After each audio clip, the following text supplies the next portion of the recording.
est très énervé contre le sort réservé aux joueurs africains. C'est ça, Habib? Oui, parce que, alors, je suis jamais dans la victimisation. Pas du tout par rapport à ça. C'est juste que lorsque je vois ce classement, on se rend compte que ce qui se passe de la 5e à la 30e place n'a pas réellement d'intérêt et de valeur. Lorsque je vois que Sadio Mané, qui a quand même été assez éblouissant avec Liverpool l'année dernière... Vous l'auriez mis dans les 10? Je l'aurais mis déjà devant des joueurs comme Sergio Aguero, je l'aurais mis devant Kevin De Bruyne. Il a mis 10 buts en Ligue des Champions. Il a marqué en finale de Ligue des Champions. Il a été extraordinaire. Ça a été le deuxième meilleur joueur de Liverpool derrière Mohamed Salah. Lorsque je vois Mohamed Salah, par exemple, et que je le compare à Lionel Messi, sur la valeur intrinsèque, Lionel Messi est le meilleur joueur du monde, l'un des meilleurs joueurs du monde.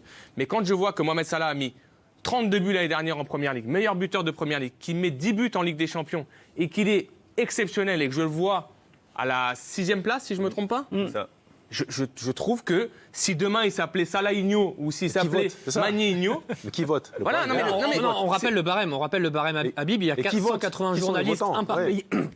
Pardon, 180 journalistes, un par pays, qui ont voté. Le barème, ils votaient à chaque fois pour leur top 5, avec 6 points pour le premier, 4 pour le deuxième, 3 pour le troisième, 2 pour le quatrième et 1 pour le dernier. C'est comme ça ensuite qu'on accumule les points. Comme le disait Didier, c'est très subjectif. On en revient toujours au même problème, les critères. Voilà. Les critères, c'est quoi les critères? Ça part dans tous les sens. Vous pouvez faire ce que vous voulez avec ce vote. Donc il y a souvent eu un manque de reconnaissance, il faut le dire. Et j'appuie sur quelque chose qu'on en a parlé, mais rappelez-vous de Samuel Eto'o, qui ne gagne pas le Ballon d'Or, alors qu'il avait fait une saison extraordinaire. Premier Ballon d'Or en 95, c'est arrivé. quand on a ouvert. Mais rappelez-vous aussi du classement d'un Drogba, par exemple, d'un Yaya Touré.